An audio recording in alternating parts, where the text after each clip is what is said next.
America must be kept American, said President Calvin Coolidge in 1923. As the Great Depression wore on and as xenophobia ran rampant, American leadership found a scapegoat in immigrants, blaming them for taking jobs, for not assimilating into American culture. Just before the bill was enacted, this op-ed was published in the New York Times in April of 1924. America of the melting pot comes to an end. Then at the end of May 1924, 100 years ago, President Coolidge signed the Johnson-Reed Act, or the Immigration Act of 1924. The act banned all immigration from Asia and instituted very low quotas, limiting the number of people allowed from each country, severely limiting all other immigrants except those from Western and Northern Europe. The impact of that bill was swift and extreme. Almost immediately, the United States saw a sharp decline in immigration, which lasted for the next 40 years.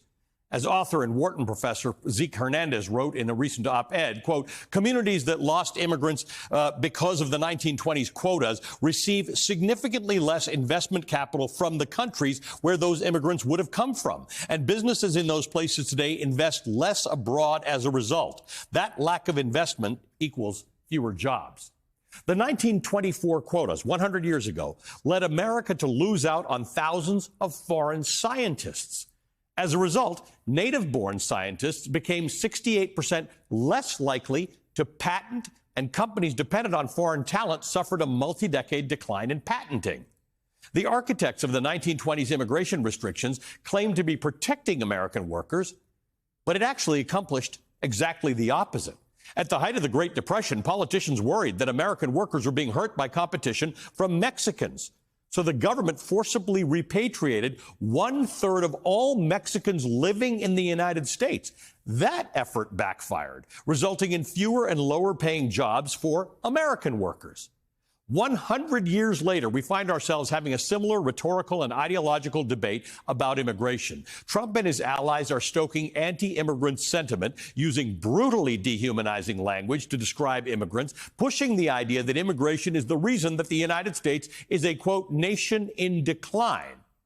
As Hernandez points out, even many of the most progressive among us who have a positive view of immigration often have that positive view based on personal morals or an ethical obligation to help those in need and to accept the, quote, poor, huddled masses, end quote. But even that compassionate point of view gets it wrong. Supporting an increase in legal, accessible immigration isn't the kind of thing to do for those who are fleeing turmoil in their birth country. Immigration actively improves American society, and there is now tons of data to back that up. Hernandez writes, quote, immigrants foster investment, create jobs, make us more innovative, fill our public coffers, reduce crime, and successfully integrate culturally. Yes, people want to immigrate to our country because of the possibility of a better life, of economic prosperity, of social safety, of socio-political stability. But we shouldn't just tolerate the idea of immigration as an act of humanistic altruism. We should embrace immigration as vital to our country's economic health, as integral to our position as a global leader in innovation, as necessary for us to continue on as a healthy and prosperous country. Immigration and what we should do to change our current broken system is at the very front and center of the upcoming presidential election. When we come back, I'll dive deeper into why this election will be so pivotal for both immigration and the economic health of our country.